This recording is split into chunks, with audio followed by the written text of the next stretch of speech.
কৈলাসহরের এক এলাকায় মাংস বিক্রি ঘিরে হঠাৎই উত্তেজনার সৃষ্টি হয়। খাসির মাংসের নামে গরুর মাংস বিক্রির অভিযোগ সামনে আসতেই ক্ষোভে ফেটে পড়েন স্থানীয় বাসিন্দারা। ঘটনাটি কৈলাসহরের চণ্ডীপুর বিধানসভা এলাকার সোনামুখী রাঁচি টিলা এলাকায়। অভিযোগ, মনসা মুন্ডা ও সুজিত ভূমিজ নামে দুই ব্যক্তি দীর্ঘদিন ধরে গোপনে গরুর মাংস বিক্রি করছিলেন, কিন্তু ক্রেতাদের কাছে তা খাসির মাংস বলে দাবি করতেন। একই সম্প্রদায়ভুক্ত হওয়ায় স্থানীয় মানুষ তাদের কথা বিশ্বাস করে মাংস কিনতেন বলে জানা যায়। মঙ্গলবার সকালে ঘটনাটি প্রকাশ্যে আসে। স্থানীয় বাসিন্দারা অভিযোগ অনুযায়ী তাদের হাতে নাতে ধরে ফেলেন। এতে ক্ষুব্ধ হয়ে কিছু মানুষ তাদের মারধর করে বলে অভিযোগ। পরিস্থিতি দ্রুত উত্তপ্ত হয়ে ওঠে। খবর পেয়ে ঘটনাস্থলে পৌঁছান সমাজসেবী অপু শীল। তিনি হস্তক্ষেপ করে পরিস্থিতি নিয়ন্ত্রণে আনেন।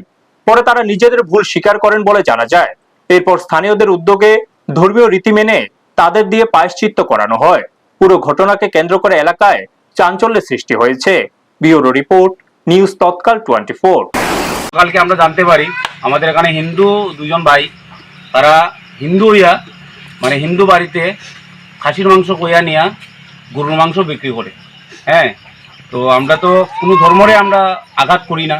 যার যে ধর্ম যার যার ধর্ম করব, তাতে আমরা কোনো আপত্তি নাই।